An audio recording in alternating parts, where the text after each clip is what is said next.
Hi friends, I'm Joe and this is episode number 179 of the Dekahedron RPG podcast, and today we are exploring Player Umwelt.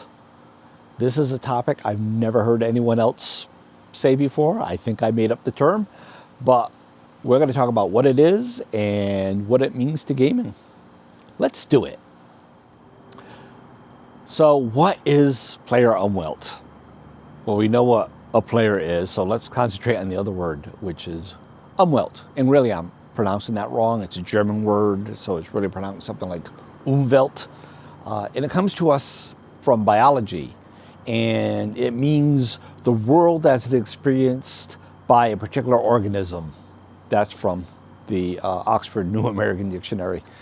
I think Randall Munroe, he's the creator of the webcomic XKCD, and for his April comic strip of 2012, his April Fool's comic strip, he did it the best, because when you went to his strip for that day, the strip was different depending where you were and what browser you were using and who your refer ID was. Like if I went to it from my military computer, I saw one thing, but if I went to it from my home computer, I saw a different thing. I'm putting that up screen right now. If you're watching on YouTube, you can see what it was. And I'll put the link down below so you can see what it looks like where you are at your computer. But that's the whole point, right? Depending on you, these particular things about you, it changes how you experience the world. It changes how you experience this webcomic. What I'm using it for is that we as players, our experiences in our life change the way that we perceive the game. And I talked about that a little bit in my 2 episodes before RPG a Day, where I talked about different space maps.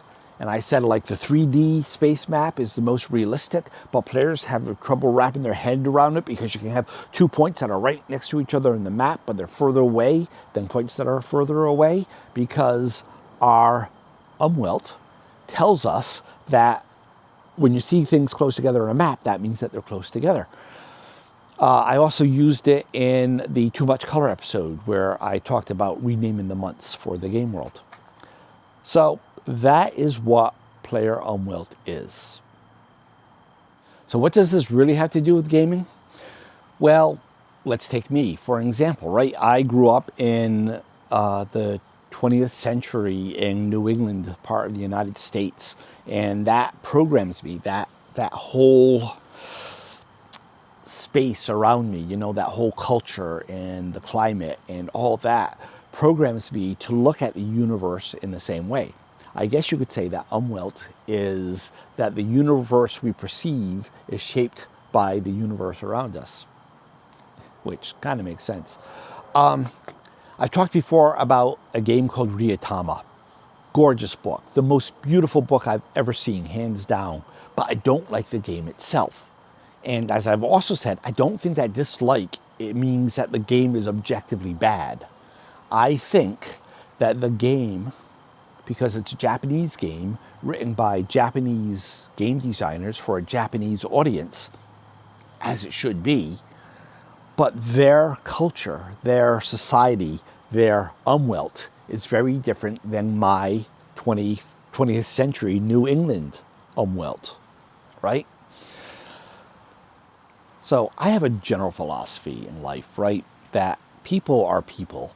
It doesn't matter where or when or race or gender or any of that stuff, that at the end of the day, we all want the same things, right? We want to be safe. We want to love. We want to be loved. We want to know that those that we care for are safe and secure. And like I said, that doesn't change across the board. But that Umwelt that we dwell in, that culture, that society, that time frame, changes what we see as the right way and the wrong way and the possible way and the impossible way to achieve those goals. So, to bring all that back to gaming, when we try to play characters that inhabit a different world, the more different that world is from our world, the more difficult it is for us as players to get into that role and to get into the role, to get into the world and to play it. In essence, you can think of Umwelt, or rather, think of differences from the norm as your special effects budget for your campaign. I find, in my experience, that it is difficult for players to put themselves in the distant past, a realistic medieval setting, because their way of life was so alien to our modern, comfortable, rich way of life that we just can't wrap our heads around it. And this is why most fantasy campaigns, like, when you look at Greyhawk or Blackmoor or all those that came out, back in the classic days, your typical fantasy village is really a Wild West village dressed up in fantasy clothing, because that's as far back as people can mentally place themselves and get it. If you go further back than that, it gets really different. For example, let's say as a GM, you want to run a very historically accurate medieval fantasy campaign. Accurate fantasy, is that a thing? I don't know. Anyway,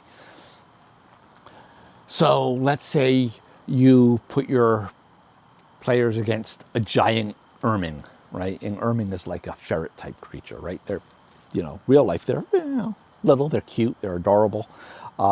Vicious though, because they're a member of the ferret family. But you put them up against a huge one, like 6-7 feet long or whatever. And, they take it out. And they're like, wow, this thing has really nice fur. Let's make an ermine coat.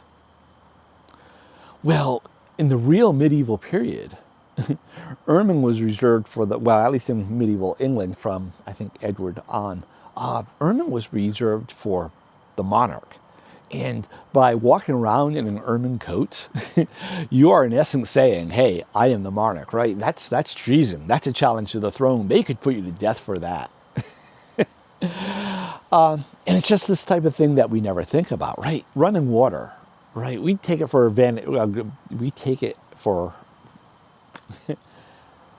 we take it for granted that we can go inside and twist our little knob and water comes flowing out.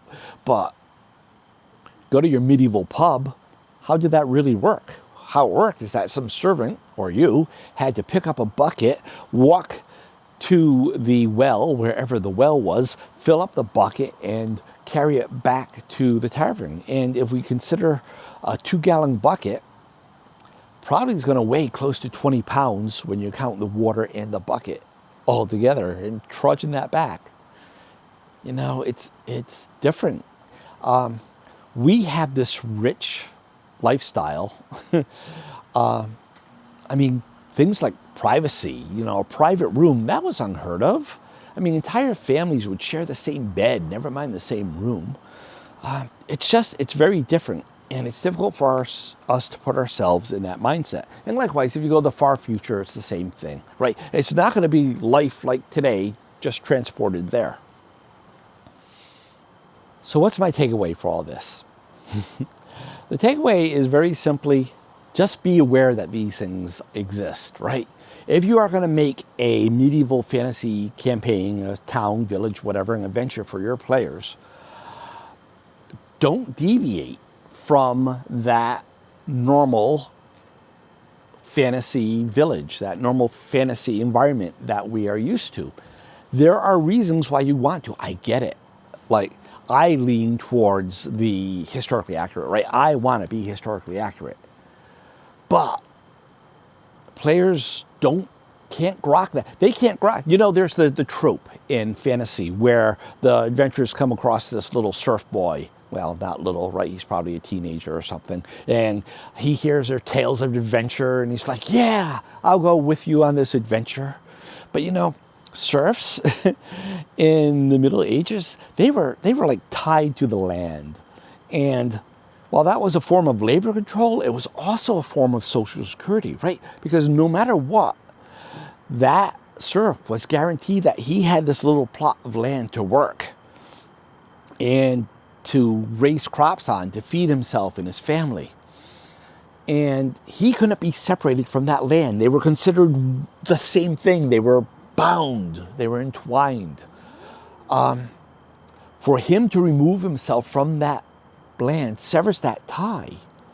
And it's not a simple matter of him just going back after the adventure's done, because the owner of the land is going to be irritated that he left. And remember, the serf is tied with the land. And because the owner owns the land, he kind of owns the serf, but not in a slavery sense. He can't, because again, they're tied with the land, but he can punish him because he's part of the land. He can beat him. He could even put him to death if he wanted to, but he probably wouldn't, because unless he's trying to send a message to the others, I guess, right?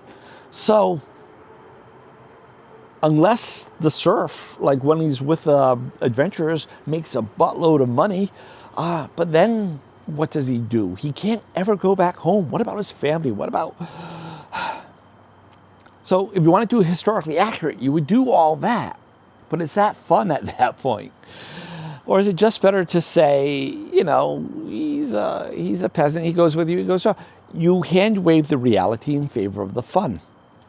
You allow your players to have that fun without being bogged down in historical details. Or the other pull that I'm frequently pulled to, and Evil Jeff kind of gave me feedback about, is making the world feel different from all the other worlds, right? And that's why, like in my example, I named the month Fairy Song, right? You want your world to be unique, because if it's not unique, why bother playing in that world? Why not just play in Forgotten Realms or Greyhawk or Blackmoor or whatever? So you do things to make it unique, and maybe you think you're increasing player immersion, but again, you're adding that cognitive load, that things that they have to remember to do and not do, that is different from what they're used to. And I think that tends to pull them out of the game more than pull them into it. So really, that's all I have to say, is just be aware that Player Umwelt is a thing. And when you make changes from the standard, make them meaningful, and don't tax the players too much to know what they're doing in that world, type thing. Really, that's all I have to say about Player Umwelt. Let me know what you think. Feedback at dekahedron.com is the email. Remember to spell dekahedron with a K. On YouTube, you can leave comments below. You can call the feedback line at 562-RPG-CAST. All that information is on screen right now if you're on YouTube. If you're not on YouTube, it's in the show notes for this episode. And thanks for watching and your listening. And until next time, happy gaming, happy life. Bye. We're going to talk about what it is and what it means to gaming. Let's do it. Let's do it. I wonder if I just came up with my Star Trek captain's warp phase phrase, you know, like Picard always said engage, and Janeway would say do it, kind of angry, do it. And Archer would say let's go. So maybe I'm combining them. But yeah, okay, as the Star Trek captain, let's do it. All right, I got way off course.